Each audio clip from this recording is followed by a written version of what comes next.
So, by the way, B2W, I used to work at Hannaford, down the street, and especially in the summertime, it was nice. A lot of hot chicks would come in there. I worked in the deli where they would come in, and so I'd try to turn on the charm.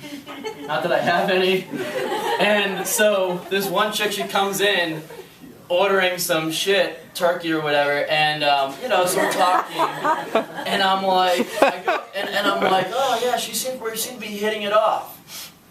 And so I put the turkey in the bag on the counter.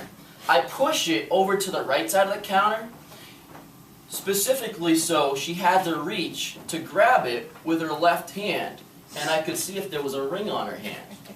See, this is how I think, you know? However, what happened was she reached across her body with the right hand. She went like this, and I'm like, what the fuck? Why would she do that? It's more uncomfortable to do that as opposed to just reaching naturally with your left hand. So I was just like, fuck it up. You know, she's getting something else. So I keep talking and trying to charm her, and I'm like, you know, saying how we sell more Swiss cheese on Sundays because it's the holy day. And I know that's pretty cheesy. Now you're probably thinking I'm full of baloney. So then this time I put the bag on the counter and I push it way over to the right side of the counter. It's like on the fucking edge. So she has no choice, obviously. No shadow of doubt. She's got to reach with her left hand. I can see if there's a ring on her finger. But of course, lo and behold, she goes with the right hand again. And this time, because it was so far to the edge of the counter, she's like reaching across her body, like fucking busting a hip or some shit. I'm like, what the fuck? You're willing to do that? So I just look at her and I say, Miss, is there something wrong with your left hand? She says, yup. Holds up her arm. She's got a hook hand. A metal hook hand. I didn't know what else to say at that point. I just looked at her and I said, wow, that's going to make for a painful hand job. Hashtag shameless. And stayed at a hotel last weekend. And the concierge says to me, do you have any questions? I said, yeah, the door over there. It's got no label on it. What's that door go to? Is that men's or women's room? She said, that's our unisex bathroom. I said, that's disgusting. She said, what do you mean? I said, you got people in that bathroom having sex with unicorns? She said, yeah, if they're horny.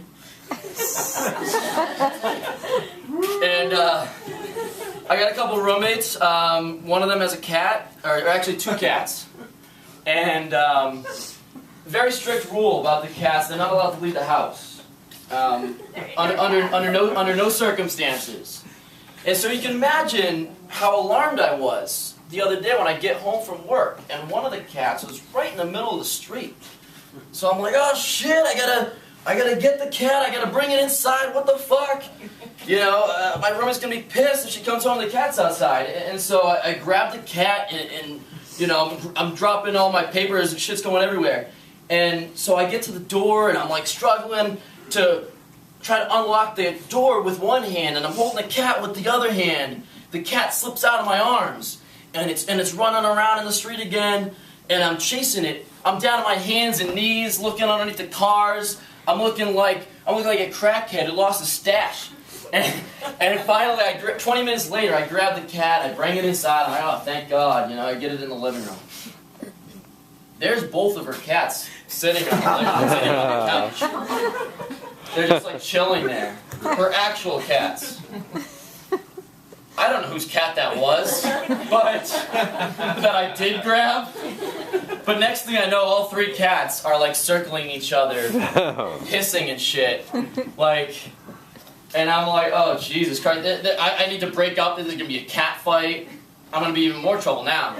So I grab the wrong cat. As I go to bring it outside, I open the door. I hear some angry voice from across the street yell, "Hey asshole, what the fuck are you doing with my cat?" Not exactly how I envisioned it, but at least now I can get three pussies back at my place off my bucket list. Hashtag shameless. And Yeah, and this is another one regarding my roommates. I was pretty hungover and still maybe a little drunk a couple weeks ago on a Saturday, and I come downstairs, I take a shit. Always have a good joke starts, right? And I take a shower. I get out of the shower, I put on some clothes, and I had to be in Dover by a certain time. And I'm in Dover at this point from Portsmouth, so 20 minutes down the road when I realize I didn't flush the toilet. Because I took a shit, then I got in the shower, and I'm not going to flush then, because then I'll have no hot water. But then I forgot, so I'm like driving down the road, I'm like, oh shit, I have 2 female roommates. If one of them walks in and he sees a huge fucking turd in the toilet, I'm going to have to find a new place to live. So I'm like, shit, what am I going to... I'm running late. I can't drive all the way back 20 minutes back to Portsmouth. What am I going to do? So I have another roommate that is a male. I send him the following text. Hey, can you do me a favor? He says, what? I said, can you go downstairs and flush the toilet? He says, are you serious? I was like, don't ask, just do it. He fucking did it. Thank God. Hashtag dodge the bullet there. And so New Year's just happened. So for New Year's, me and some friends went to Boston, and we split up into a couple different hotel rooms. Some of us were at the La Quinta in Somerville, and the rest were at the Courtyard Marriott in Boston. So they were close to the club. We met them there. I get the room number of where they're at. It said Courtyard Marriott, room 901.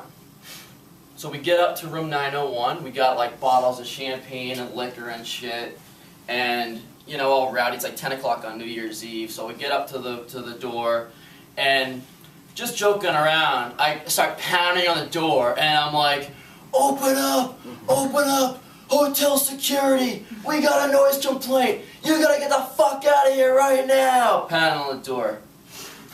Little did I realize, there's more than one Courtyard Marriott in Boston.